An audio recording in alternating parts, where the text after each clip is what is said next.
Pemirsa, skenario The New Normal atau kehidupan bermasyarakat dan ekonomi selepas pandemi COVID-19 berseliweran. Sementara pelonggaran PSBB yang masih sebatas wacana membuat masyarakat justru terlena. Ya, lalu seperti apa nanti kehidupan baru masyarakat Indonesia? Kita akan membahasnya bersama pakar epidemiologi, ada Dr. Pandu Riono. Selamat petang, dokter. Selamat petang. Semuanya. Ya. Dokter. Apa kabar? Baik. Ya. Alhamdulillah.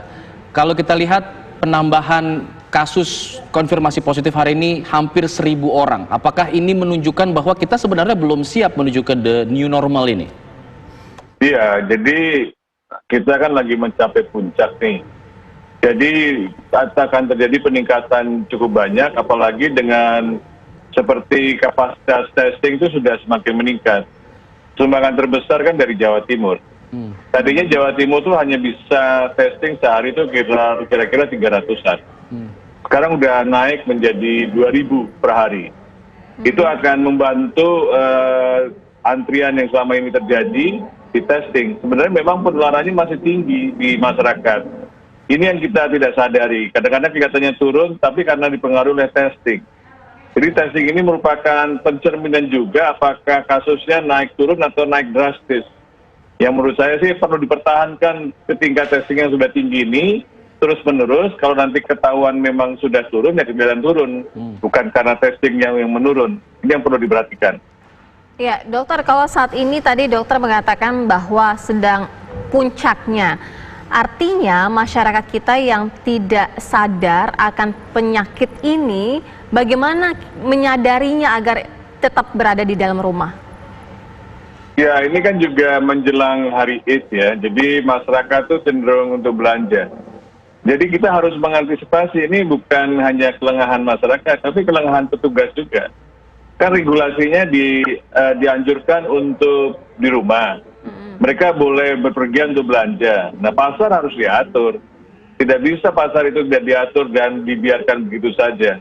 Atau tiba-tiba ada pusat perbelanjaan yang dibuka dan orang seperti berebutan untuk memanfaatkan. Jadi semacam euforia. Ini menurut saya sih kelengahannya di dua. Pertama, dibuka kesempatan untuk belanja secara besar-besaran, ya kan. Kedua, tanpa memperhatikan social distancing dan faktor-faktor protokol kesehatan lainnya.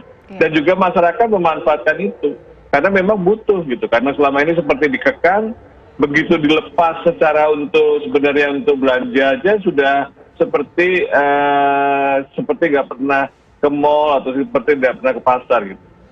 Artinya penghembusan wacana the new normal ini di tengah meningkatnya angka konfirmasi positif sebagai sesuatu yang sebenarnya tidak tepat dilakukan oleh pihak pemerintah, begitu? Ya, sebenarnya sih boleh saja wacana, tapi jangan diucapkan terus-menerus gitu kan. Jadi seakan-akan itu boleh bisa terjadi, kan dikatakan kalau kita tahan sebentar gitu. Karena ini kan fase kritis nih. Menjelang Hari Raya itu fase kritis di mana orang ingin, dalam tanda petik, ingin tetap berlebaran. Dan ingin memakai baju baru, ingin membelanjakan, ingin tetap ada makanan yang spesial dan sebagainya. Memang demikian tidak bisa dicegah ya, tapi bisa diantisipasi. Pasar dibuka dalam jam-jam tertentu dan masyarakat yang mau belanja juga bisa diatur, harus menggunakan masker dan sebagainya. Jadi benar-benar kesiapannya harus dari petugas dan juga dari masyarakat. Kalau enggak ya ini seperti dilepas nih, dibiarkan begitu saja. Nah, ini kan jangan hanya menyenangkan masyarakat, kemudian juga menyenangkan petugas. Dalam fase-fase ini petugas itu harus lebih intensif untuk mengantisipasi masyarakat akan bepergian dan mungkin berbelanja untuk memanfaatkan menjelang Hari Raya. Ya, dokter, hitung-hitungannya seperti apa kurang lebih ketika masyarakat kita ini masih terus terjadi dalam waktu beberapa hari ke depan berkerumun seperti ini? Ya, yang saya khawatirkan adalah yang sebenarnya kasus sudah menurun, jadi meningkat lagi. Sudah mulai landai dan flat ya, dan akan membatalkan semua usaha-usaha keras selama ini yang kita sudah sama-sama menderita, bahwa kita banyak masyarakat yang sudah kehilangan pekerjaan, dan sebagainya ini yang menjadi seakan-akan jadi yang sudah menjelang titik finish, ya, tetapi dibatalkan jadi naik lagi. Kalau naik lagi dengan kondisi seperti ini, makanya pelonggaran bisa batal. Kan menurut Presiden melihat kondisi lapangan. Nah, kondisi lapangannya sudah seperti ini, seakan-akan sudah dilonggarkan, padahal belum dilonggarkan. Dokter, nanti kita akan dalami lagi mengenai kapan sebenarnya, atau dari kacamata seorang epidemiologis ini, kapan Indonesia bisa siap untuk menuju ke new normal ini. Nanti dijawab usai jeda, kami kembali sesaat lagi. Kita akan kembali berbincang bersama Dr. Pandu Riono. Dokter, bagaimana tanggapannya mengenai hal ini? Muncul lagi klaster-klaster baru penyebaran dan juga peningkatan yang cukup tinggi hari ini, hampir 1.000 orang.